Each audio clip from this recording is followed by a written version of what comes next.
Live from Orlando, Florida, you're now listening to the OZone Podcast, the voice of Orlando Magic fans. Join us every week for a unique fan perspective on all of the latest Magic news and updates. The show starts now.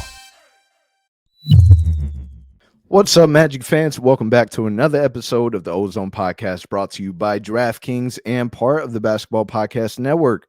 We're your hosts, Al, myself, Anthony. Today is Friday, February 25th, and we're just about, 8 games left until the end of the NBA basketball season. In today's episode, playing a little catch-up. We missed last week's episode, had some personal things going on that we just could not make it. So we're going to kind of get ourselves up to date with some of the things that have occurred from Jonathan Isaac and his injury, the tank, and then how could we not talk about the NBA draft with, that being such a big element coming very, very soon. But what's up, Al? How are we feeling? What's going on? Feels like it's been way too long, man. Good to be back here and recording once again. It's always rough when we miss a week because that 1 week feels like a month and a half. So definitely excited to get back on here and talk basketball with you and all our listeners. Now, before we get into that, Wendell Carter Jr.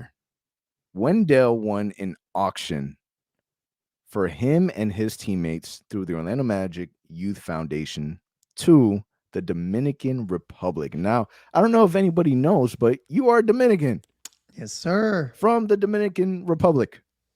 So he's going to my homeland. He's going to the motherland. I can tell you, man, he's going to have a blast with the team out there, man. I don't know where they're going, but I'm assuming it'll be Punta Cana and one of those touristy destinations. Yeah, it's got to be Punta Cana. That's Can't go wrong, man. Can't go wrong by going there. That's a hot spot. Now, it's when I saw that he won it, first and foremost, I thought it was amazing because it adds to the value of team chemistry. And we saw a little bit of that already this past offseason with Jonathan Isaac and the rest of the team going to South Carolina, I believe, and then really building that team chemistry and that bond. And you can really see that going into the NBA season, they were able to really get to know, Franz Wagner and Jalen Suggs and kind of get integrated that way. But how important do you think, a trip like this really is for, a bunch of young guys going into the season? Oh, man, it's huge, right? So you said, they're all young guys. They all get along. They're about the same age. It's crucial, in my opinion. When I used to be a manager in banking, I was a big believer in thinking, the better we get off the court, in this case, out of work, the better we're going to be at work. You just get to know each other personally. You're going to know what to talk about when things are not going the best. It's just one of those things where you need to have that chemistry on and off the court, and this helps to make that happen. So I think it's really crucial. I'm not sure how long they're going for, but again, just the experience to go out there, different country, try different things. It's going to be a blast for those guys, and I think they're probably looking forward to it already. And don't forget, we may have some new faces in the roster by then. So it's a great opportunity to get to know those new guys that are coming into the team, the rookie, anyone that's signed as a free agent. So it should be fun. And that's one of the things I always highlighted about this team is the fact that, they really do like one another. Like you can tell they have a good off the court relationship just through what we've seen on social media and how they're always uplifting each other and giving each other's compliments through, something as simple as Instagram stories. So you see that there's definitely that bond already, and something like this is only going to push that forward and give these guys some memories, and hopefully is something that carries over and becomes a really, really strong unit. Because that is an element. So that's going to be exciting. So definitely shout out to Wendell Carter for winning that auction for the team. And I can't wait to see the social media impact that we see from it. It's going to be fun. Okay. Now, going into these games, since the All-Star break, the Magic have been kind of turning it on in the most Magic way possible. A lot of people, they are expecting the tank. They're hoping that the Magic lose as many games as possible so that we have a very strong draft position. But the Magic have been performing. Just recently, we beat the Golden State Warriors. It was a Steph Curry-less Golden State Warriors. But they still had Klay Thompson. They still had Draymond Green. They still had the Golden State Warriors. They're still a tough team going against one of the worst teams in the NBA, the Orlando Magic. But the Magic have gone 3-3 during their 6-game homestand and are now 7-7 since the All-Star break. Al, are you afraid? Are you worried? Do you feel as if the Magic playing better basketball now is really going to hurt us in the idea of wanting to be able to draft one of the key guys coming up soon? I think it's hard, man. I think I'm not gonna lie. I'm watching games, and when it's getting to that fourth quarter, and the Magic are either up 6, 8, something in that realm. That's kind of hey, they're about to win this game. You kind of get nervous a little bit. It's a weird feeling, like man, like I kind of hope that we blow this lead, type of thing. But at the same time, man, like I think Dante said it best on Twitter. He went at it on Twitter this past, I think it was yesterday. And his point was, man, you cannot put a price on the experience that these guys are getting, That is beating fact. the Golden State Warriors, playing hard and beating a team like Minnesota, who had been playing really well unto the point that they played the Magic. And don't forget, those teams went on to beat Miami the next night. So it's not like they were trying to lose on purpose or they were kind of sluggish. They simply lost to the Magic. One key important component, too, number one defense in the NBA since the All Star break. So not only are they winning and they have a 500 record, but also the fact that they're doing it with defense, which has always been the key that the Magic have been trying to like get these guys to play in that mindset of defense at first. And they're doing it. They're finally doing it. You see all these guys coming together. Chuma Okiki, Suggs before he went down. All these guys are kind of buying into that system. And you kind of love to see it. And mind you still got guys like Markelle that are kind of being limited still. G.I., who we'll talk about, who's known primarily to be a great defender, not even playing.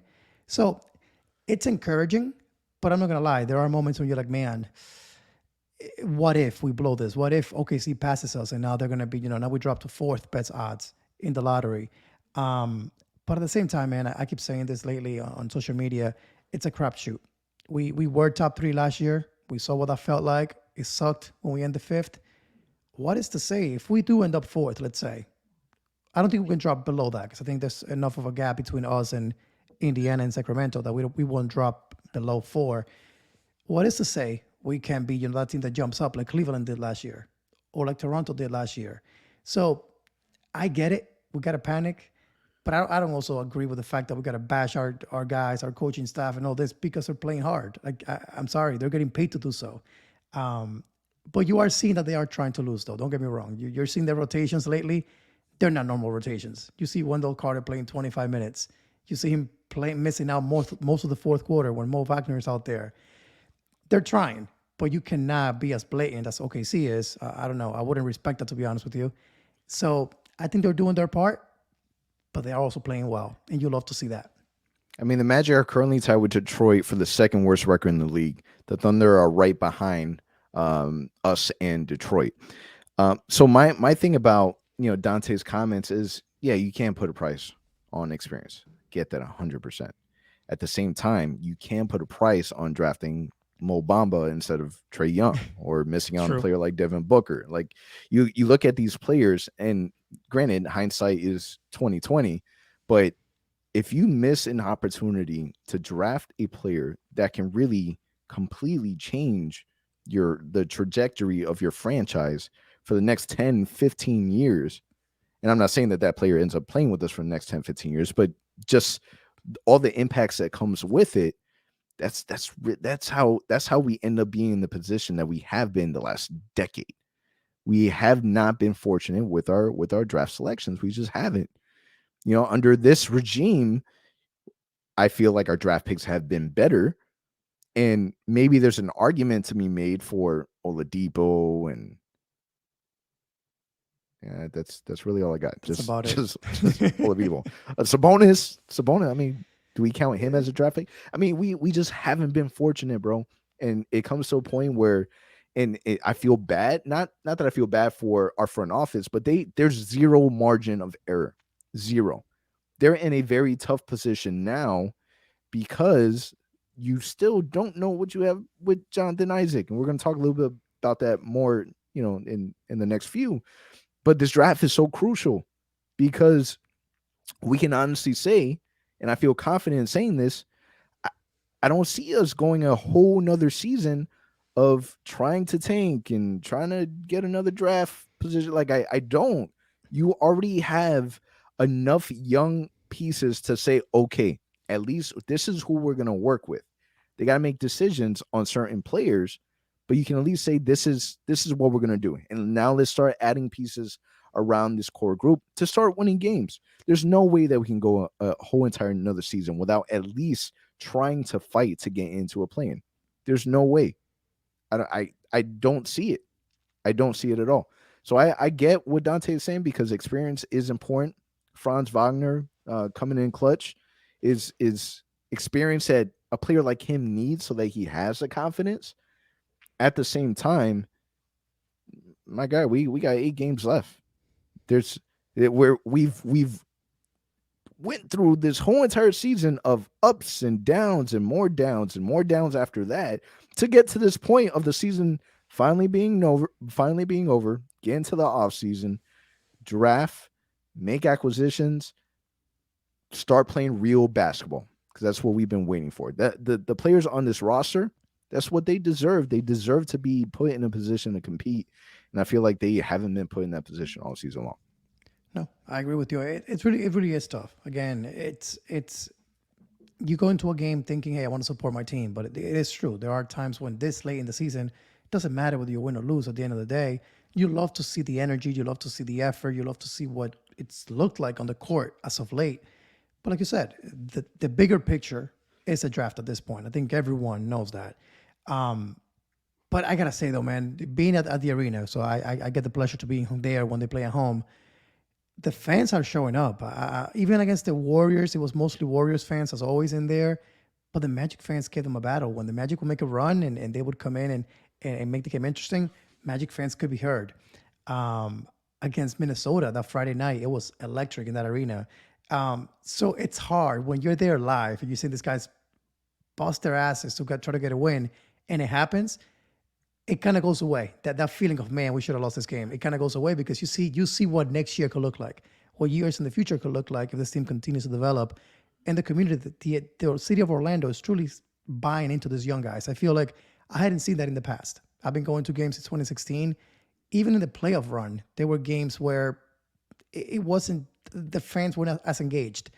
This is a brand new basketball. They're fun to watch. Ball movement, 3-pointers, dunks. I would call it modern basketball.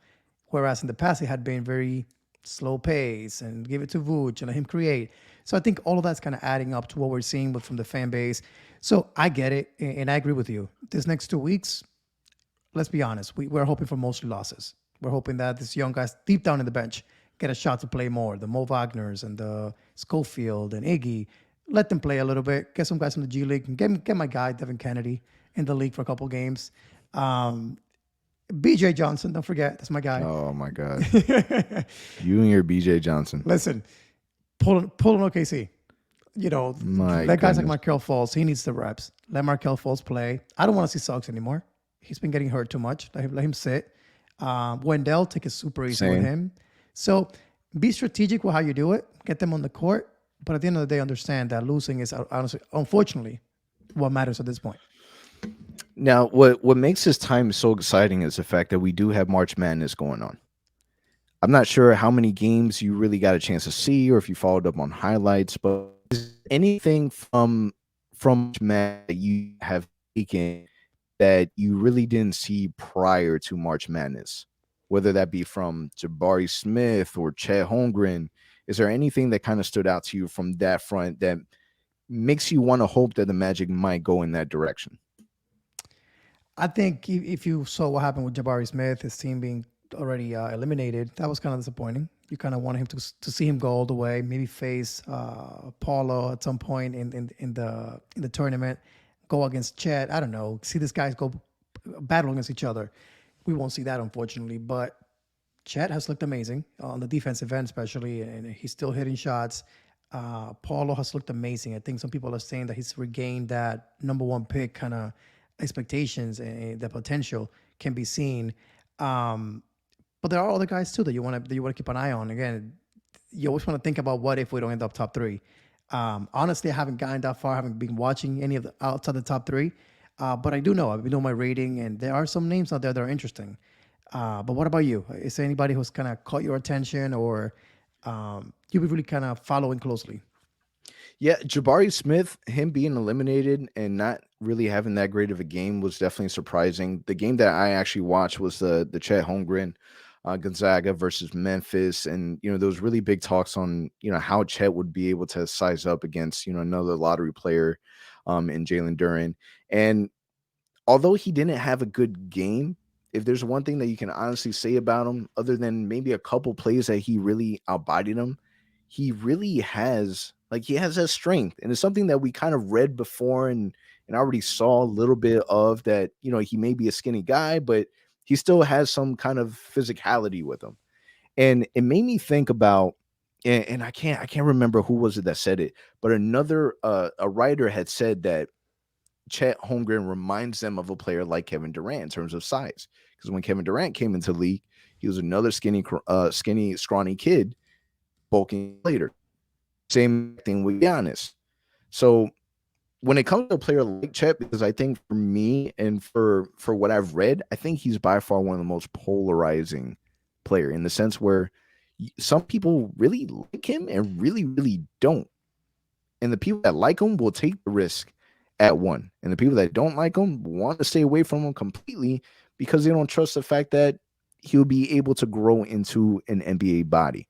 But from what I've seen, if you're worried about, the skinny, scrawny kid not being able to be physical, we already seen that he can be physical. So imagine what ends up happening when he has the NBA training, the NBA feeding, the NBA schedule.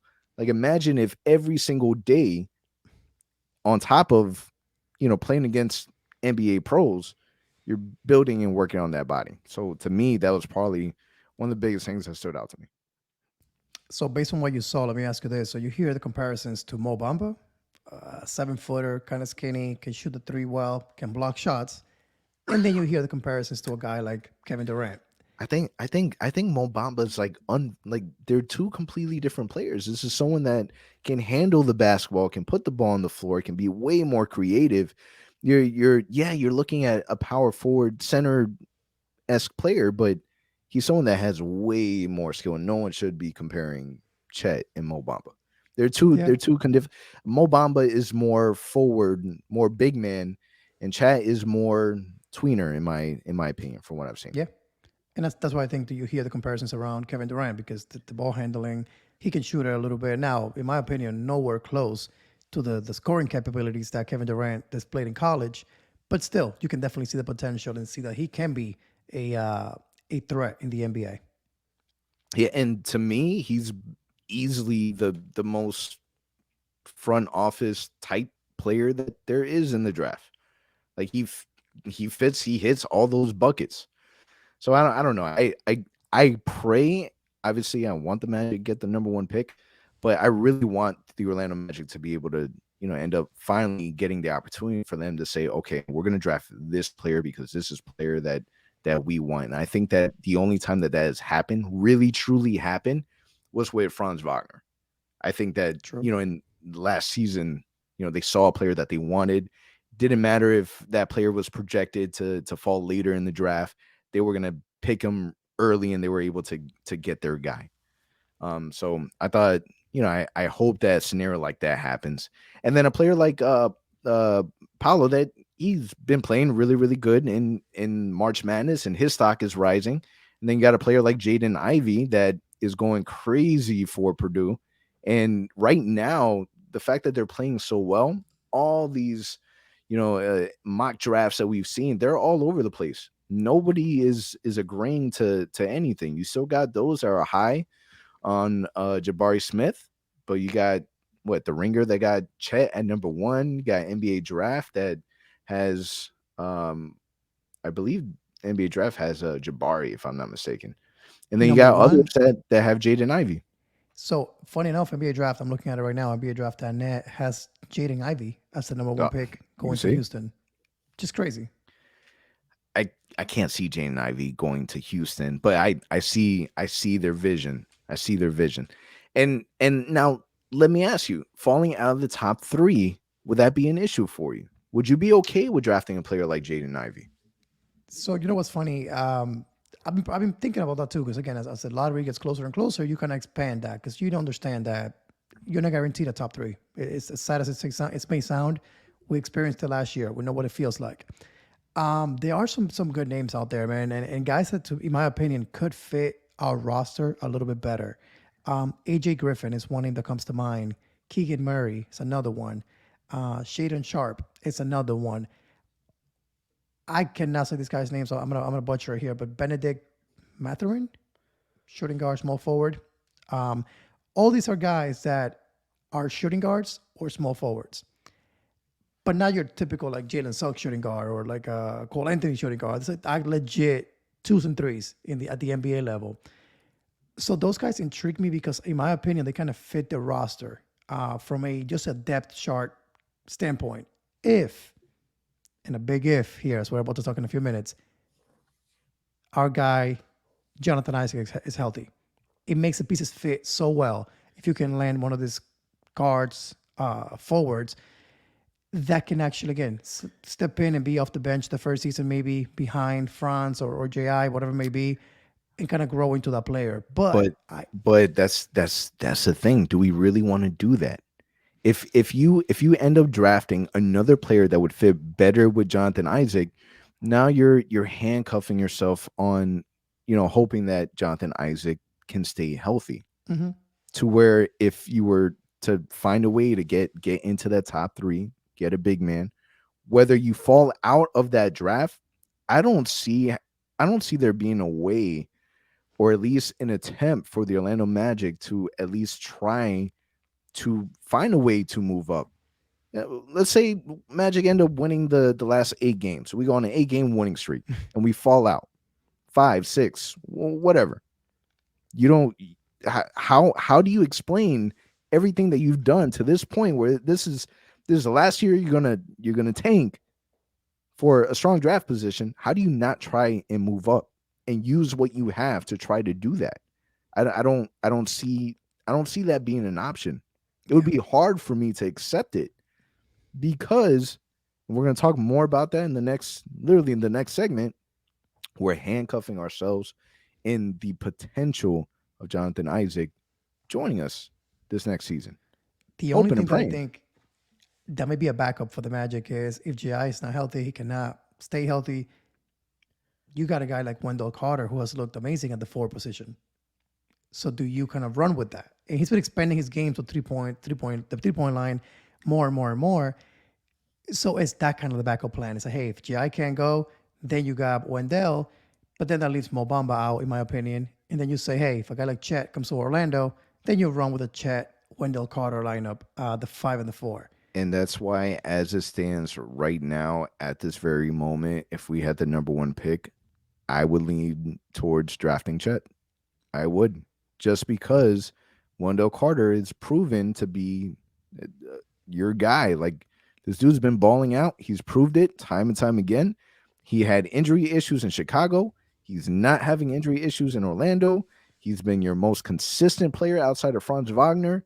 And you know that you put him on the court and he's going to contribute. And with that, you look at a player like Chet. Let's say Jonathan Isaac isn't good to go. Let's say that he gets healthy. Let's say that he is ready to go. My man just got injured while he was injured. So again, I've gotten to a point where this whole entire season, I've looked at it and I'm just like, Jonathan Isaac plays and he plays. Great. It's a bonus. Exciting. Can't wait to see you on the court. But if he doesn't, it's been 2 years, bro. Yep. 2 years. That's a lot. That's a lot of basketball. Granted, pandemic, I get it. Schedule wasn't as long as whatever. But 2 years is a long, long time. And people have already addressed these concerns of, well, this is going to be the same Jonathan Isaac. Because prior to the injury, we're talking about Jonathan Isaac being all-NBA defensive team and one of the best defensive players in the NBA, Mr. Deflection. And now are we going to get that same player? I hope so. I pray so. A small part of me has that hope, and I think, but we don't know. There's so many unanswered, questions. So It's gonna be tough. It is, and I think for those that by now people probably know. Again, we missed last week's recording, but for those that don't know what we're referring to, so officially we got the word, right? We got the word that Ji is out. He's out for the season. We finally got an update. Me and you would known this all along, so we're like, cool. We just made it official. Thank you for finally doing that. And apparently, what happened was right after the press conference took place, Ji goes to practice, and something happens to his hamstring where it's minor, but it was minor enough that it requires surgery. And I think I tweeted it saying, I don't ever recall somebody addressing a hamstring injury and a surgery in the same sentence as something that was minor and you can recover from it in, a couple months. So that's what happened. That's basically what happened. Prior to that, they had said there was no setbacks, that he was good. Just again, they're waiting for his right knee or the left knee for the muscles to strengthen and to build muscle in that knee again so they can balance out each side. It all made sense. But isn't it ironic that this entire time we're saying they're hiding something? They're hiding something. It's got to be a setback. And my guy, the day that they finally announced, hey, he's gone for the season, don't worry, he'll be 100% next year. That same evening, supposedly, Ji has surgery the next day. Dude, what let's be honest. What are the odds of that happening? Like what are the possibilities, the actual percentage of chance of you coming out publicly? You had an opportunity all season long to do this. I get it. You're waiting and you're trying to go through your trials. I get all that. But you literally waited all season long. And the one day that you decide, okay, we're going to publicly announce that Jonathan Isaac is out for the season, and we're interviewing these guys, and Jonathan Isaac is saying, man, I really want to be out there with my guys, and it's disappointing, and front office is saying, he just hasn't transitioned to that level yet. He was doing some contact drills, but it wasn't full court. It was half court. And then, the season's running out. There's not that many games. How do we go from that conversation to literally moments after the same day that we get a setback, the same day, the chances of that. So and this is the part that drives me crazy. How did it happen? How? Like, what exact was he walking to the locker room? Was it during a half court contact drill? Was it just being on the court? Like, it worries me because if my guy got injured while he was injured without playing full NBA basketball, dude, what is really going to happen? And I get small surgery. They still expect for him to come back next season and be a part of training camp. But I'm fearful for him to partake in a full training camp. I don't want him to play any games in preseason. I don't. We're going to start, and I'm calling it right now, we're going to start the NBA season, if he's active, with minute restrictions. He's not going to play any back-to-backs. For sure. But again, that's why we can't handcuff ourselves. I feel bad for Jonathan Isaac. I do honestly feel bad. And I think that part of the reason why a lot of the NBA fan base turned on him is because of all the outside things. Mm-hmm. The big issue in the bubble where he didn't want to kneel, he wanted to stand, and then he had a knee injury, really bugged a lot of people. I praise him for that. You're a grown man. You decide what you want to do. I get it. But it's like everything is public noise, the pandemic, the kneeling, the politics, the Fox News. I think that's part of the reason why not that I think. We know that that's the reason why a lot of people feel rubbed the wrong way, because we've seen him more on Fox News than we've seen him on the basketball court. You know what's funny though? Think back to the bubble, right? So all this excitement, the Magic coming back, Ji had finally recovered. And as you're saying, 2 games later, torn ACL, which is a even worse injury than he suffered initially that January against the Wizards. It's a similar situation here now. It's like you're finally addressing it. He's not coming back, but yet he's doing some contact. And that same evening, this afternoon, he gets hurt. It's like what are the, again, like you said, what are the chances? The story is crazy. It's the number one, man. It's that T-Mac, that Penny, Jonathan Isaac. If I'm the Magic, you gotta retire. If you don't retire numbers, retire that one number and get it over with. Just put Hardaway, T-Max, half and half in the rafters and get it over with, because that's the only thing. It's gonna be some crazy curse out there. I mean, how do I'm a loss? I'm at a loss for words. Like since this got announced on Monday, I have not had the words to describe what's going on. I'm choosing to believe maybe they're lying, maybe he did have a setback, and that's this how they're addressing it. But because I go to games, I can tell you JI was on the bench every game prior to that announcement. That weekend, I noticed, oh, he's not. I don't see JI on the bench. I don't see JI on the bench. Back to back games. I'm like, that's weird. And then that gets announced, and I'm like, wait, that makes sense now. So it's just one of those things, man, where what are the odds, man, for these things to happen? I don't understand it, but like you said, if he is on the court next season, I'm gonna be excited. I'm gonna rock my JI jersey. I'm gonna support him. He's a member of the Magic. He's a guy that I'm gonna root for. But that, on that same token, if we draft a guy like Jabari Smith and you move Wendell to the 5, I'm gonna root for Jabari Smith, and we're gonna rock with that, because unfortunately it's been 2 years. By the time next season starts, 2 years and a half. At some point, you gotta understand that, hey, maybe things didn't work out. I mean, listen, JI got his contract extension, so he's sitting all right. But I do believe that, if it's his choice, he would be on the court. He would be playing basketball. It's not his fault that he's not playing. We know that he wants to play. Like we know that. But at the same time, it's like, all right, we get it. Injury prone. We get it. It's happening. It's happening. It's happening. It's happening. You do what you gotta do. Get healthy. In the meantime, let's go ahead and develop this big man that we just drafted in the draft. Like that's where my mind is set. When you want to join us, you're ready to join us, you join us. At the same time, it is good to see that some of his teammates and former teammates are coming to his aid and really commenting. They posted a couple comments in social media.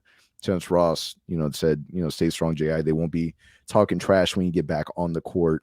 This was from a post that we had put announcing that Isaac was going under a procedure on the right hamstring. A lot of it had to do with, when you're reading these comments from the fan base, they're bad, man. Nobody is running to the aid of Jonathan Isaac.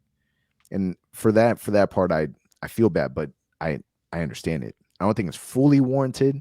I think a lot of it has to do with how everything's been communicated from the front office, like whatever publicist, like why they decided to take the routes that they have and keep everything so secret. I think that a lot of that has done more bad than it has good. Oh, and sure. I think that it's come to a point where the fan base is kind of really turning on them. And again, the best way to fix this is making sure we're in that top 3 pick and get yourself a big man. Best way to fix it. We'll see. 2 more months. Now, with that said, Jonathan Isaac wasn't the only one that was announced that he's going to miss the season. Bobo also. Was that a big surprise to you?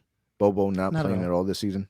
Not at all. We had read, I think it was a Celtics writer or something back when he got traded to the Celtics, indicating that he could be back before the season ended.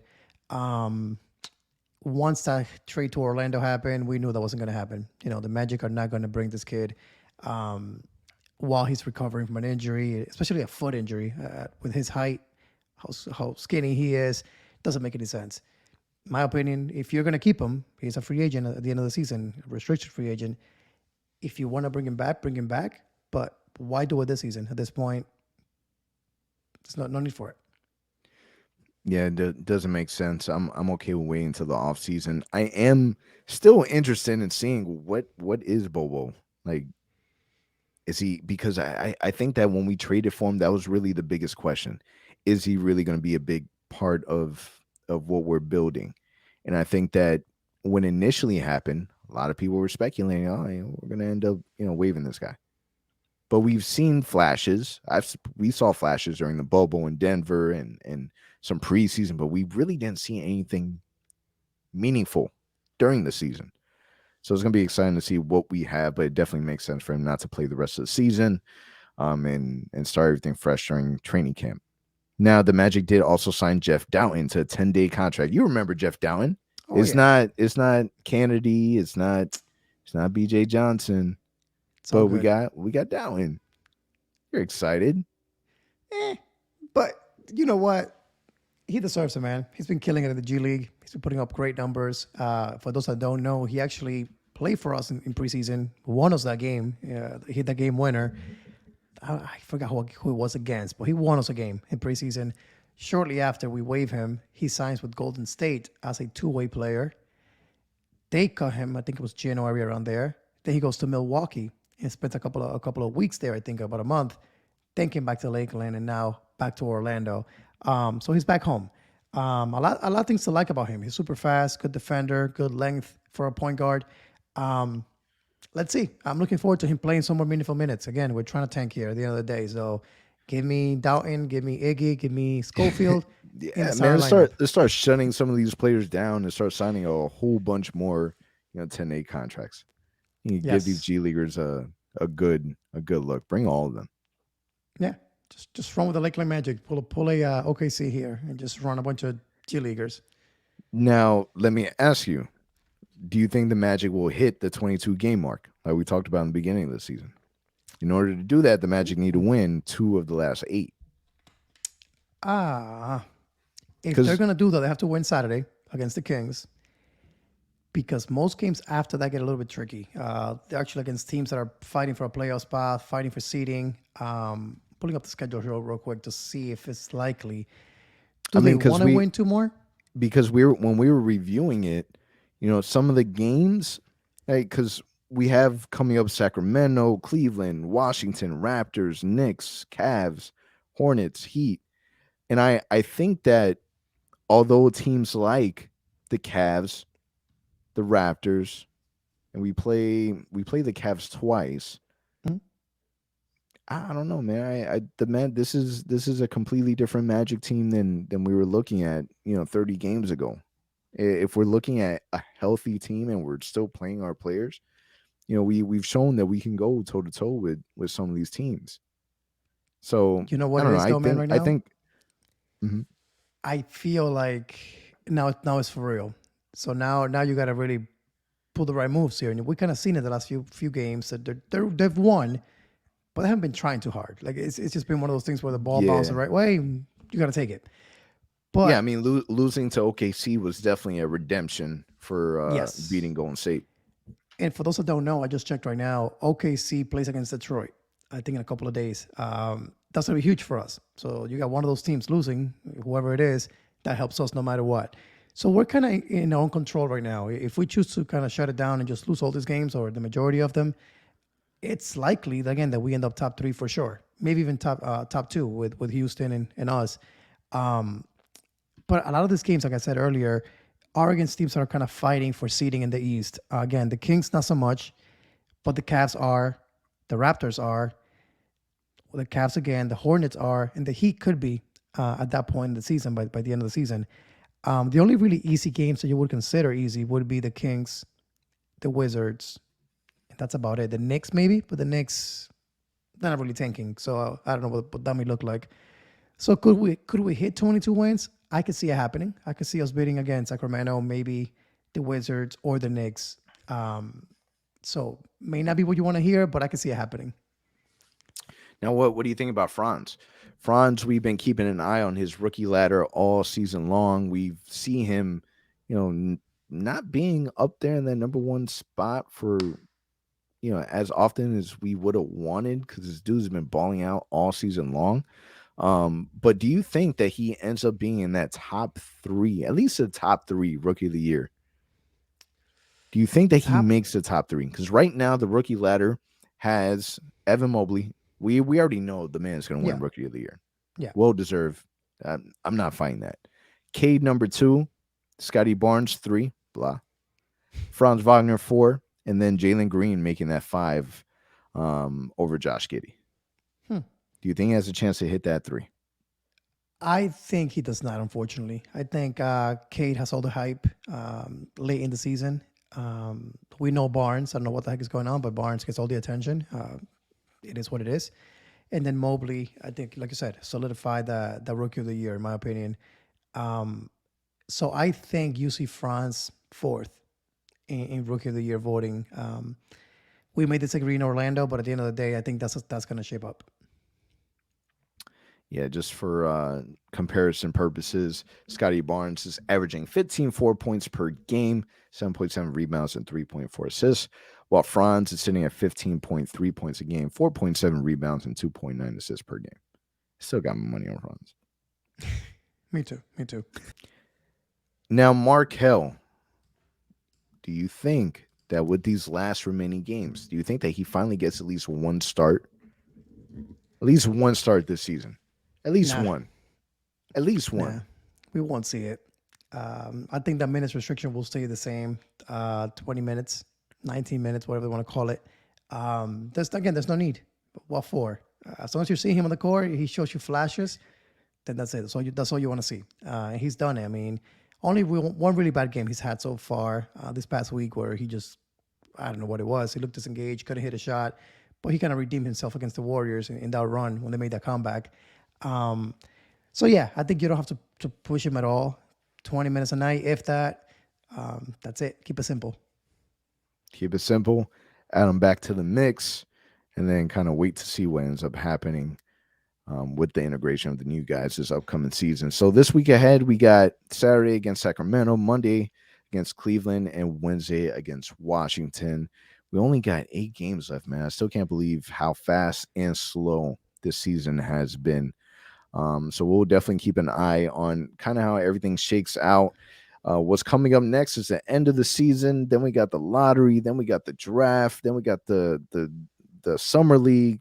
It's going to be a really fun upcoming few months. So definitely hold on tight, man, because I'm sure it's going to be a little bit of a roller coaster. On that note, it's a wrap. Appreciate you guys listening. Until next week.